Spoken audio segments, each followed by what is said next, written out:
So when's the last time you saw apple pie filling in a jar? And this is a large jar of apple pie filling. How much is in this, Brenda? That's a quart. So that's liter size. A liter size of apple pie filling. This was the teaser from last week. So what can you tell us about it? What's the inspiration for doing this? It's a seasonal thing. It's Christmas.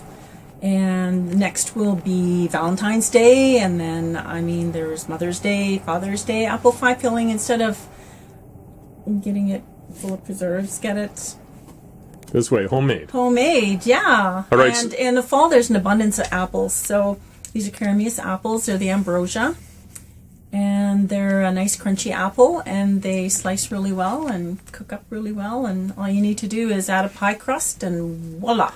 Now, you mentioned Carameus, and we should actually talk a bit about the fact that we're in the Similkameen Valley, which is in the southern portion of British Columbia between the Fraser Valley and the Okanagan Valley. We are not in the Okanagan. No. Some people mistakenly identify our area as the South Okanagan, but we're not even near that. We bump up against it, but we're not in the South Okanagan. Where I'm going with Carameus, though, is that it is actually known as Carameus in the Coston area, very well known for their organic growing and farmlands and the orchards there. And you said that there's quite an abundance of apples there at the end of the season.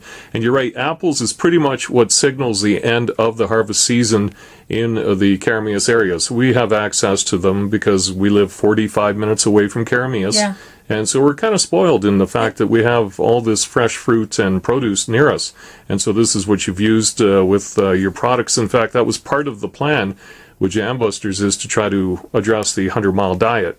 Mm-hmm. And so you've tried to keep 99% of your items contain at least one ingredient from the Similkameen Valley, if not our area, but in the Carameus area.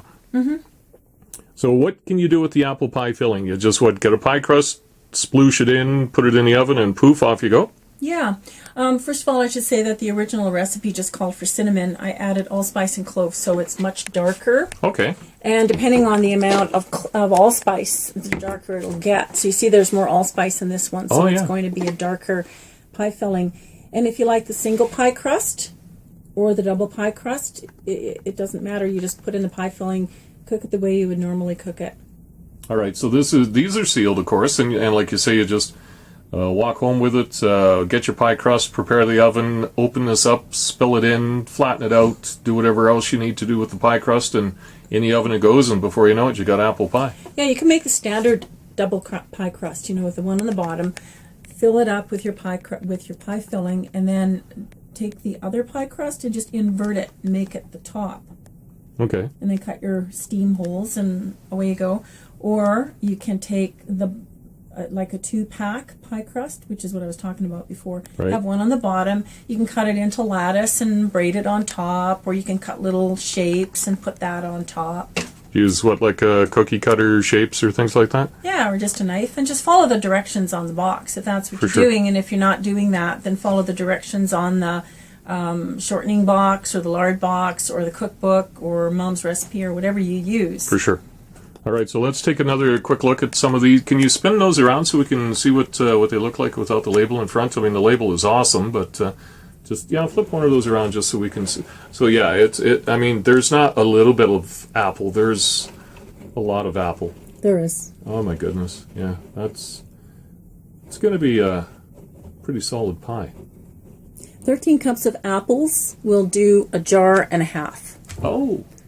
So they're dense. Yeah, no kidding. There's a lot of apples in there. All right, so what's the teaser for next week?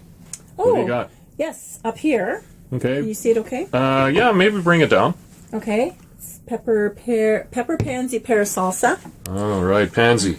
Call it pansy because there's no hot spice in there at all. Okay, so pansy has got nothing to do with the flour. It's just you're making fun of the fact that there's no heat.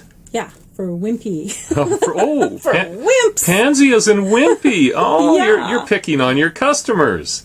No. Okay, that's cute. So we'll talk about pepper, pansy, pear salsa next week. Where can people find out more about your products? At www.jambusters.ca. Yeah, the Canadian flag to signify that it is truly 100% Canadian. Yes. All right, thanks a lot, Brenda, and we'll do this again next